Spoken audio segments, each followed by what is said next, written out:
amados. Qué linda se ve la iglesia así de blanco. Y es que en el libro del Apocalipsis, el apóstol Juan ve a los santos, una multitud vestida de blanco. La novia en las bodas del Cordero, en el capítulo 20 del Apocalipsis, se viste de blanco, de lino fino.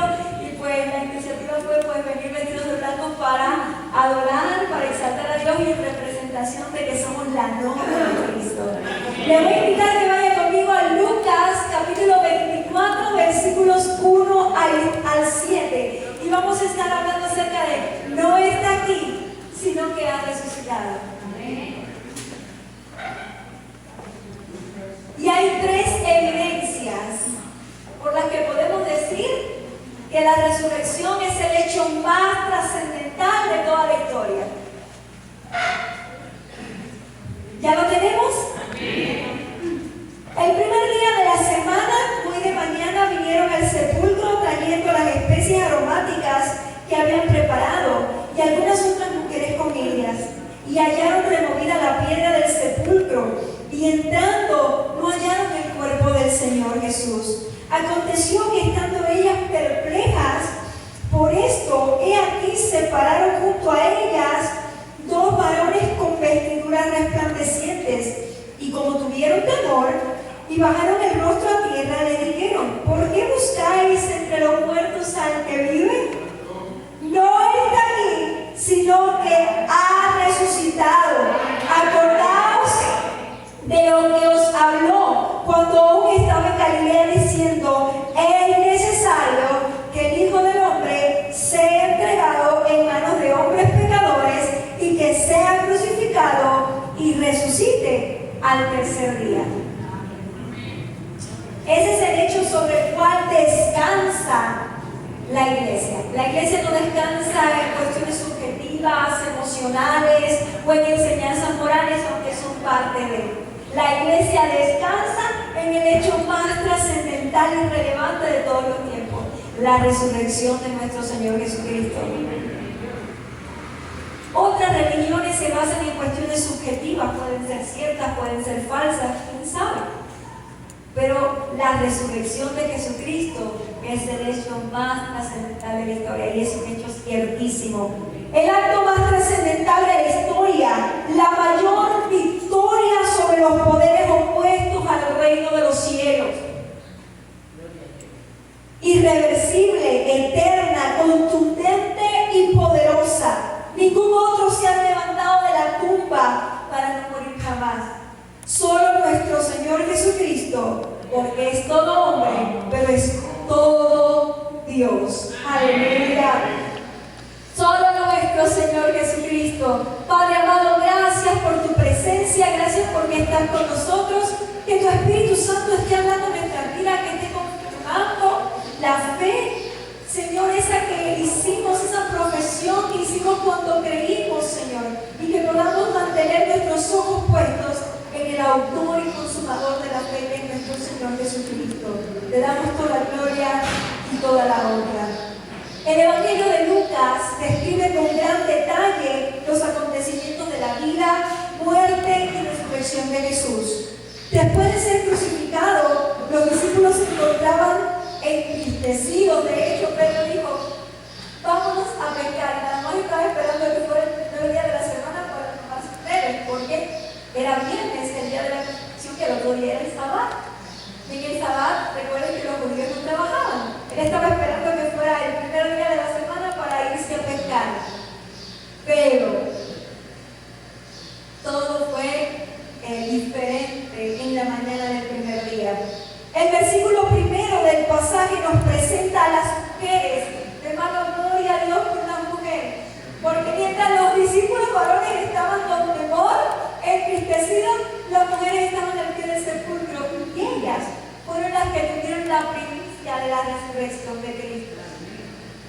Así que esto demostraba su amor profundo por el Maestro. Sin embargo, también evidenciaba su gran incredulidad. Nadie estaba esperando la resurrección, porque ellas se preguntaban: ¿quién nos recuperará la piedra? ¿Quién nos ayudará para poder hacer honores al Maestro? Porque recuerden que la piedra estaba sellada con un sello romano que era irrompible.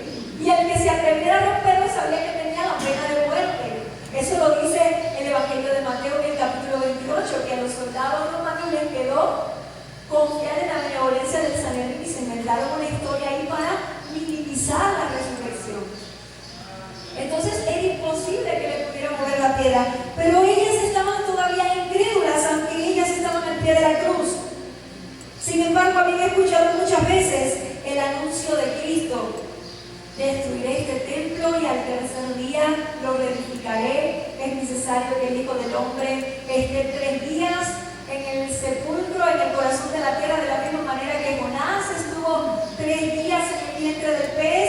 El Señor lo había dicho muchas veces, pero aún no creían los discípulos. Pero hoy podemos decir, hermanos amados, que la victoria de Jesucristo en la cruz del Calvario constituye el acto central del cristianismo y la mayor victoria del hombre en la historia. Jesucristo cumplió la ley, Jesucristo cumplió la historia. De hecho, las últimas palabras que dijo fue: consumado es, y Padre, en tus manos encomiendo mi espíritu. Todo ha sido consumado, todo ha sido pagado. Ahora, ¿cuáles son las evidencias de que la Escritura presenta sobre la resurrección de Cristo, que son irrefutables? En este pasaje encontramos 3 evidencias contundentes que tomaremos en cuenta para nuestro análisis de esta mañana. En primer lugar, la piedra removida. Versículos 1 y 2. Un sello inequívoco de lo que pronto se esperaba. Si usted va conmigo a Mateo 27, 62 al 65, alguien que me ayude a leerlo, por favor. Mateo 27, 62 al 65 nos explica Mateo precisamente esto. Al día siguiente, después de la preparación, se reunieron los principales sacerdotes y los fariseos ante Pilato, diciendo: Señor, nos acordamos de aquel que encarceló dijo: viendo aún, después de 3 días resucitaré.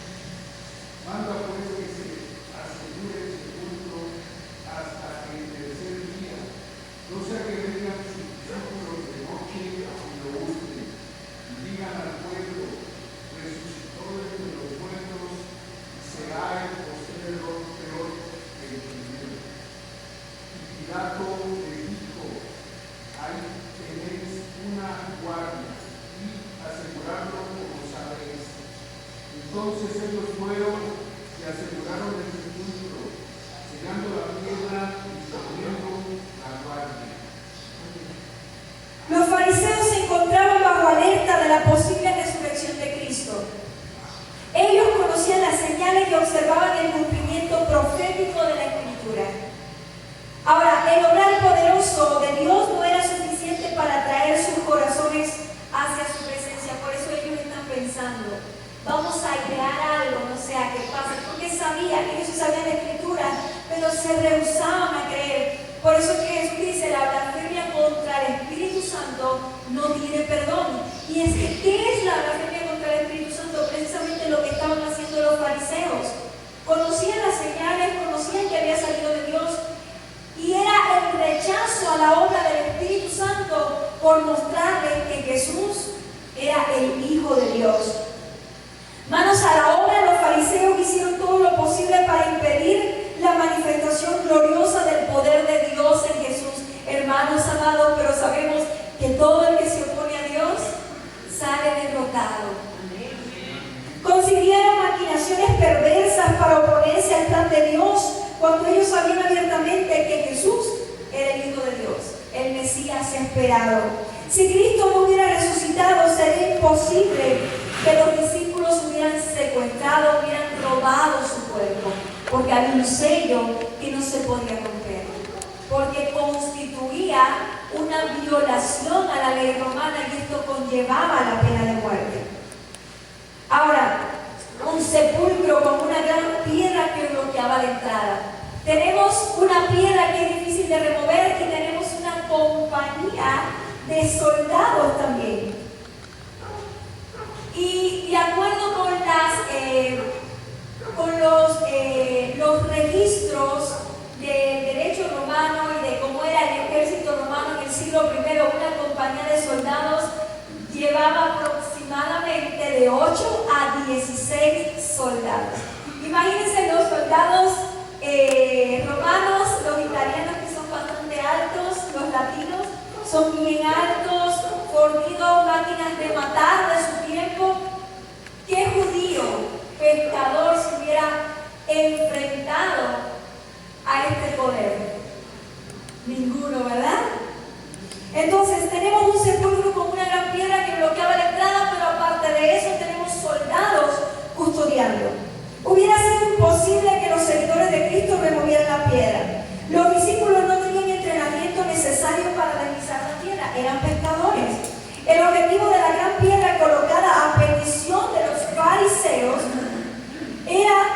los seguidores de Jesús no pudieran entrar a ella. Un sello además que impedía que los merodeadores extraños encontraran el interior de la tumba. Las mujeres preocupadas por honrar el cuerpo de Jesús se precisaban de una ayuda. No había nadie capaz de realizar la labor para preparar el cuerpo de Jesús. Esto era una gran tragedia. Pero sin embargo, tenemos el sepulcro vacío. Hay una canción que yo recuerdo cuando era niña de Rosy García, no sé si la han escuchado, ella es una cantante de raíces mexicanas. Dice: encontraron la tumba vacía, no para que saliera Cristo, sino para que entraran y vieran, porque Él ha resucitado. Y siempre eso me llamó la atención, porque es real. La palabra del Señor dice que la tumba estaba abierta, pero que Jesús no salió por la tumba, por la piedra, sino para que ellos, los discípulos incrédulos, tuvieran una evidencia de la resurrección de nuestro Señor Jesucristo. Aleluya. El sepulcro vacío. La primera evidencia es la piedra removida. La piedra removida, no por manos humanas, sino de manera milagrosa. En segundo lugar, el sepulcro vacío. El versículo 3 nos dice esto: ¿dónde está el cuerpo? Si soldados guardan la tumba, ¿qué se hizo? ¿Se fumó? Dice la palabra del Señor que encontraron los lienzos puestos y el sudario aparte. Y cuando analizamos las evidencias de esto, hermanos amados, es como si el cuerpo de Jesús se hubiera desvanecido de dentro de estos lienzos. ¿Por qué? Porque había cerca de 100 libras de un compuesto entre mirra y hierbas tóxicas, aloe, que en el clima de Israel, un clima semidesértico y caluroso, bien seco, a los 3 días estaban todos los lienzos bien duros, bien fuertes, bien como piedras. Y 100 libras no es poca cosa. Yo al menos eso es lo que peso.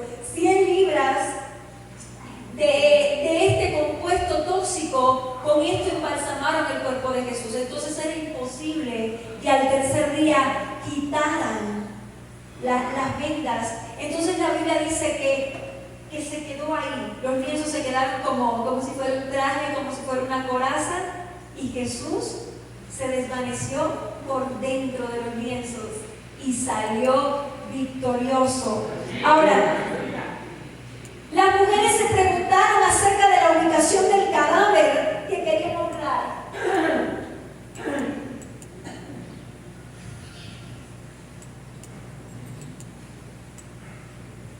Desconcierto en sus corazones aflora las dudas, pero nunca conciben que se cumple la palabra que había dicho el Maestro. Es necesario que esto acontezca para que se cumpla la Escritura, que resucite al tercer día. Y recordemos que Jesús, aún en la cruz del Calvario, cita el Salmo 22 como un cumplimiento profético. Comienza con tristeza, comienza con aflicción, pero termina con un cántico de victoria. Sin embargo, las mujeres no se acordaban. Sin embargo, el milagro ha sido hecho, pero ellas no pueden saberlo aún. Su fe les hizo olvidar las promesas, porque carecían de fe. ¿Dónde están los soldados que cuidan el cuerpo? La palabra del Señor nos dice en Mateo que los soldados quedaron como muertos. Hermanos amados, ¿ustedes imaginan estas máquinas de matar llenas de corazas, con sus trajes, con sus espadas, bien altotes, fuertes, que no le tenían miedo a nada, que dice la Biblia que cayeron como muertos del susto que tenían? Imagínense las implicaciones de la resurrección. Imagínense lo que ellos vieron, que les hizo perder el conocimiento, les hizo asustarse tanto. Ahora, ¿dónde están los soldados? El relato nos permite entender que no se encontraban los soldados en el lugar para resguardar la entrada. Los acontecimientos milagrosos les hacen caer como muertos, y hasta sospecho que cuando recobraron el ánimo salieron huyendo despavoridos. Ahora, dentro no hay nada que evidencie el luto en sus corazones. María Magdalena avisa a Simón Pedro de la desaparición del cuerpo de Jesús. Y esto lo leemos en Juan 20, 1 y 2. Si usted quiere ir conmigo, alguien que me ayude con este pasaje. Dice, el primer día de la semana, María Magdalena fue al sepulcro, aún oscuro, al sepulcro y vio quitada la piedra del sepulcro. Entonces corrió y fue a Simón Pedro y al otro discípulo, aquel al que amaba Jesús, y les dijo: se han llevado el cuerpo del sepulcro al Señor y no sabemos dónde le han puesto. Aleluya. Los discípulos están tan sorprendidos como los soldados. Ellos no son los autores materiales del hurto. Ellos están atónitos. Aquellos que se llevaron el cuerpo deshonraron la memoria del amado. Esta fue la conclusión que ellos llegaron. ¿Dónde? ¿Dónde está el cuerpo? ¿Dónde está nuestro Señor? ¿Cómo iban a endechar al Maestro si sus restos habían desaparecido repentinamente? Nadie en un inicio entendió que Jesucristo había resucitado, sino que ¿dónde está el cuerpo? Se asustaron, se afligieron. El desconcierto de sus seguidores pone al descubierto la inocencia de ellos. Rápidamente debían investigar el lugar en el que tenían el cuerpo para rendirle honras fúnebres. Y aquí se queda, no esta es una segunda evidencia, el sepulcro está vacío. Pero por si esto fuera poco, hay una tercera evidencia. Y esta la relatan los testigos oculares del Señor Jesús de su resurrección, y es el mensaje angélico. Algunos dicen que era un ángel, otros evangelios dicen que era dos. Entonces podemos pensar que eran varios ángeles los que estaban. El mensaje lo leemos en el versículos 4 al 7. Dos varones, Lucas dice que eran dos, relucientes, provocan el temor de las mujeres. Su aspecto era como el de los mensajeros de Dios. Sin lugar a duda, estos varones no eran humanos, sino mensajeros de Dios para dar la noticia. ¿Por qué buscáis entre los muertos al que vive? No está aquí, sino que ha resucitado. No está aquí, sino que ha resucitado. El temor de que ellas sintieron indica que ellos traían un mensaje importante que debían entregar. El que vive no está entre los muertos. Palabras contundentes que traen vida. Una resurrección sin precedentes, efectuada por el poder del Espíritu Santo. Romanos 8:11 dice: si el que levantó de los muertos a Cristo os dará vida juntamente con Él en el día de Jesucristo. Estoy parafraseando. Hermanos amados, Cristo es la primicia de la resurrección. Si Cristo resucitó, hermanos, nuestra esperanza es verdadera, nuestra esperanza es bendita. Así que usted no desmaye, no flaquee, porque Cristo, su palabra la cumplirá. Ya no hay motivo de lamento. Cristo vive. Era la palabra precisa para alentar la fe de las mujeres. La escritura debía ser cumplida a cabalidad. Jesús lo había dicho muchas veces en Galilea. Se cumplió la promesa. Él ahora vive. El anuncio es verdadero. Era imposible. Nadie se había levantado antes de los muertos para no morir jamás. Solamente Jesucristo. Ahora, los varones, los discípulos, no creían aún el anuncio de las mujeres, y esto lo vemos en el versículo 11 del capítulo 24. Aunque Cristo dio innumerables pruebas de su divinidad, a los ojos de sus seguidores era humano como ellos. ¿Cómo era posible que se levantara de los muertos? Pero un profeta santo podría obrar milagros, enseñar las buenas nuevas, pero nunca resucitar. Un profeta de Israel hacía señales, de lo mismo que en el Antiguo Testamento lo vemos, pero nunca resucitar a sí mismo. Solamente Dios puede resucitar, puede levantarse de los muertos. La nación de Israel había matado a muchos profetas. Ninguno había resucitado antes. Solamente Jesús se levantó de los muertos. Y esta es la tercera evidencia, hermanos amados. Su resurrección fue anunciada por los ángeles del Señor. Entonces, hermanos amados, tenemos la esperanza, la plena certeza de que no está en la tumba, sino que ha resucitado. Por tanto, el mayor suceso de la historia, la mayor victoria de la raza humana, es la resurrección de nuestro Señor Jesucristo. Esta es la doctrina medular de la fe cristiana. El apóstol Pablo dice: si Cristo no resucitó, vana es nuestra esperanza. Pero como Cristo resucitó, tenemos victoria, somos más que vencedores. Las evidencias indubitables apuntan que Él es Dios, porque la piedra fue removida, aun cuando la guardia romana vigilaba. La tumba quedó vacía y su cuerpo no permaneció en ningún sepulcro. 2000 años después, todavía los incrédulos, los ateos, están buscando el cuerpo del Señor, pero nadie ha podido encontrarlo. En la tumba de los otros líderes mundiales están sus huesos, pero la tumba de Cristo está vacía. Y esto fue verificado por ángeles que declararon su victoria sobre los poderes de este mundo. Ante ustedes está la evidencia irrefutable. A cada uno corresponde emitir un fallo en cuanto a su divinidad y hacerle Señor de vuestras vidas. Aquí es donde está la decisión. ¿Quieres que Cristo sea tu Señor? ¿Quieres que Cristo sea el que gobierne tu vida? Amén. Aleluya. Aquí están las evidencias. Nadie ha podido encontrar el cuerpo del Señor, porque Jesús está vivo. Jesús está a la diestra de nuestro Señor Jesucristo.